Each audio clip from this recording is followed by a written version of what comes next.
There's been a lot of focus recently in the investing community on what is being termed Web3. What is Web3?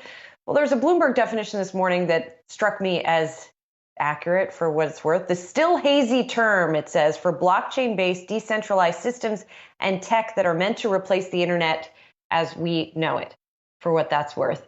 But there's a lot of debate now about Web3, and Jack Dorsey, of course, former CEO of Twitter, now just CEO of Square, tweeting quite a lot about this last night, saying you don't own Web3. He's saying you, the collective audience, the VCs and their LPs do. It will never escape their incentives. It's ultimately a centralized entity with a different label. Know what you're getting into. Well, let's talk a little bit more about this and what all of this means with Jordan Knopf. He's Tusk Venture Partners managing partner and co-founder. Jordan, you guys, like many in the venture capital community, are paying attention to Web3. There seem to be a lot of opportunities and a lot of excitement around it. Why is this debate, as it were, important that Dorsey is sort of triggering here, or is it important? Why does it matter who is sort of investing in and, for lack of a better word, controlling this new area?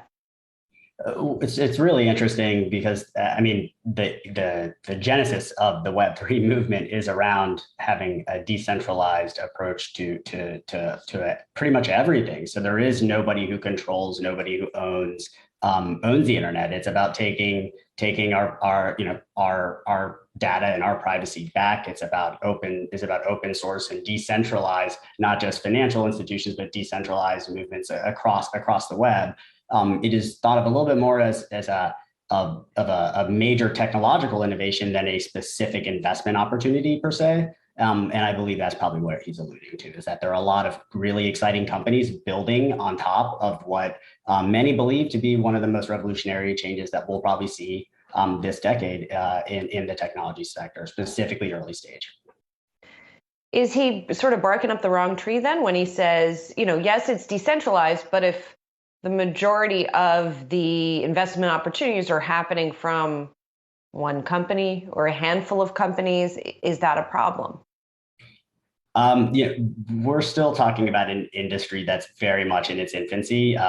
This is, a subsector of an emerging asset class. Being, this is a kind of that next iteration on cryptocurrency in general. I think it's a little bit too early to tell, a little bit too early to point fingers for sure. I think that what's exciting for myself and other venture capitalists out there is that there's a tremendous amount of excitement from software developers, engineers, and people building companies to build and leverage these applications. So the amount of talent that's going in and applying themselves to building companies on top of it is what's exciting. Jordan, you're looking for a correction in the housing market next year. What triggers that, and how are you putting capital to work because of that? So, this is just something that I've been following to quite a degree about why is this different than it was in 2008. There's plenty of reasons why, but what looks and feels very, very much like behaviors that took place in the last housing in the global financial crisis. Particularly one metric that I was really paying attention to that there's been some reporting on since, and that's about the percentage of homeowners that have accessed equity in their homes via a HELOC. While I agree that the underwriting criteria for somebody to get a mortgage is much more stringent than it was in the past, there are other ways to access capital and really get yourself over levered on your primary residence, or maybe more than just your primary residence, and that's via using a HELOC. You're trading out of a fixed interest rate product into a variable rate product, which is once again very similar to what we saw before, and basically using it as an ATM instead of a forced savings account. Jordan, I haven't heard this take in many other places. I think a lot of bulls on housing will point to just better lending practices among the banks. Essentially you're looking for a housing bubble to burst again? I'm not necessarily rooting on the sidelines for any specific outcome. I'm just looking at an observation that what happened with the global pandemic changed the way people thought that they were going to be working forever. And we're starting to see we started to see that play out and a reversion back to the mean. I do think that right now that uncertainty has come back in full stop with Omicron, particularly in the Northeast and New York, where I'm based. But with that being said, I think that we're starting to see a lot of people that realize that they don't love the commute coming back in the office, and that they do miss their colleagues. And working from home does have its benefits, but maybe not moving that far away from the urban areas that they lived before would have been a little bit of a less of a knee-jerk reaction. But more importantly, it's basically people are buying houses for a reasonable price 3 years ago, and they're getting knocks on the door with people telling them that their house is worth 3 times that, 4 times that amount. Instead of selling, what they're doing is they're going and they're taking out, they're accessing home equity lines on that. So they're lending against that, and we've seen a lot of them take those proceeds and put them into highly risky assets. Jordan, so what are the implications then for some of your investments? I mean, I'm just glancing at your portfolio. The one that is sort of most obviously home related is Lemonade, I suppose, in terms of insurance and whatnot.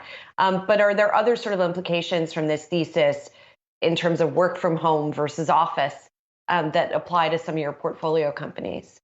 Yeah, absolutely. I mean, there's one portfolio company, Latch, which is a multifamily and a commercial application for it's a smart lock, and it's a security platform. Then we're seeing kind of there's obvious implications there on new construction builds on the multifamily side and single family homes. We're also seeing I would say just the way that people are viewing alternative investments relative to a primary residence is really the way that would play out. So, you have people that are figuring out ways to gain more exposure. And this is not necessarily companies that are in our portfolio, but companies that are out there raising a tremendous amount of money right now are around, primarily focused around ways to fractionalize ownership of potential summer homes or vacation homes in what is, in my opinion and my firm's opinion, are not the most overeager aspirations to carve up a timeshare and just label it as something differently and put a nice user interface on the website.